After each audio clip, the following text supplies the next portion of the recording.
The initial idea of going through a life with no sight, no hearing and not being able to speak was Pete's idea. But then it grew out of one song called Amazing Journey, Deaf, Dumb and Blind Boy, and how you experience life through vibrations.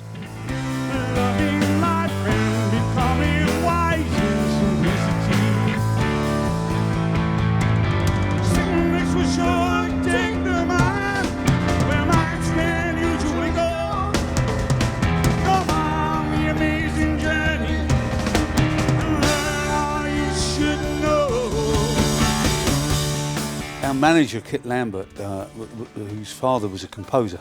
His father was Constant Lambert, the founder of Sadler's Wells Ballet Company. And so Kit was always trying to make pop music into something more than just a 3-minute single. And we'd done mini operas before, little stories that lasted 10 minutes. Brilliant in their way. That you can do, just like short stories in literature. It was just wonderful.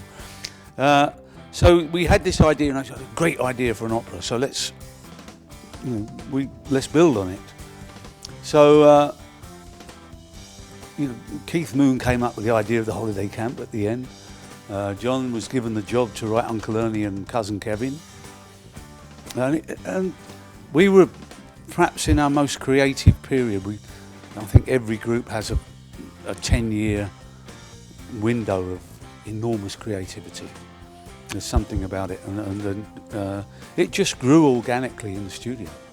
Every day a new song would appear, and then we'd work on it, work out the harmonies around the piano, and build it. Good times, really good times. And we didn't have any idea where it was going when we started it. It was one song, that was then 2 songs, then 4 songs, and first it was going to be a single album, then we had too many songs for a single album, so we said, well, let's make it a double album, which was quite, in itself a difficult thing in those days. To spend as much time in the studio as we were wasn't easy. People thought we were mad.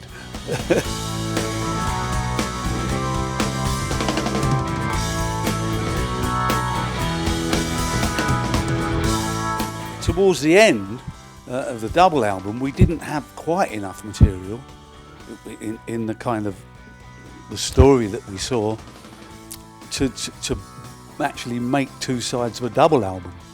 So we had a 9-minute gap. So what we did, we just pieced together lots of bits of jamming in the studio where we were experimenting with things for the overture and sparks earlier on in the piece, and of course that became the underture, and that's in how I do it on stage today. That's the only piece I leave out because it's really to do with the story and the piece. It's not really necessary, especially on stage, because everything it does has already been stated.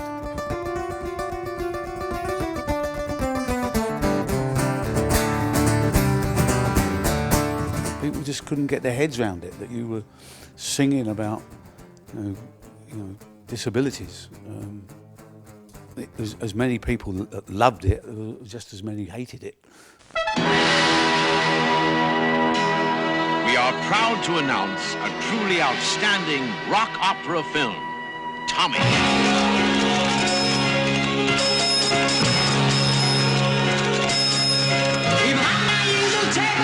He can't beat the best. He's a snap doesn't lead him in, and he just does the rest. He's got crazy flipper fingers. I've never seen him fall.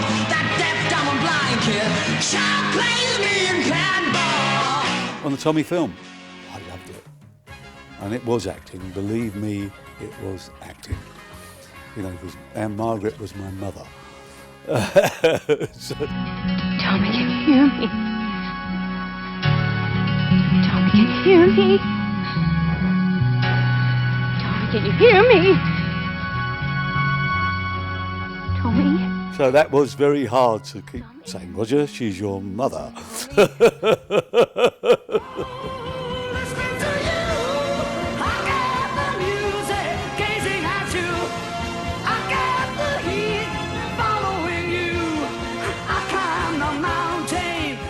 genius.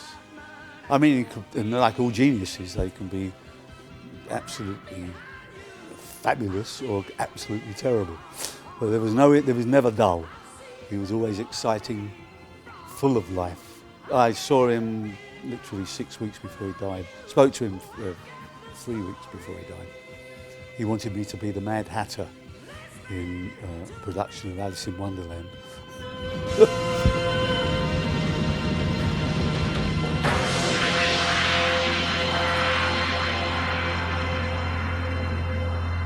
Quadrophenia. I liked that album myself. I thought it was a great album.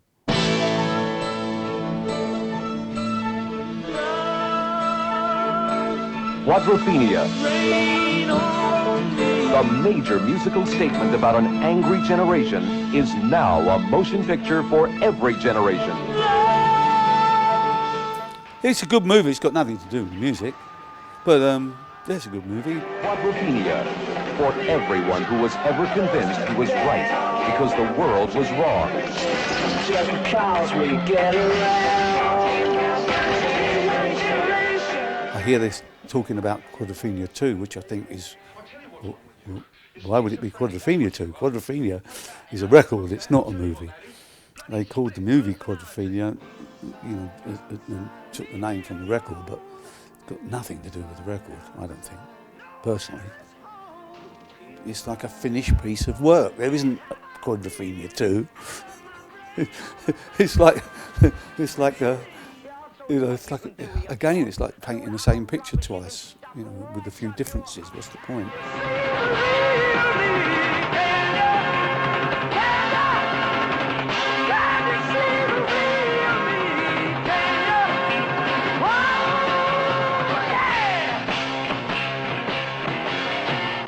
Does that make sense?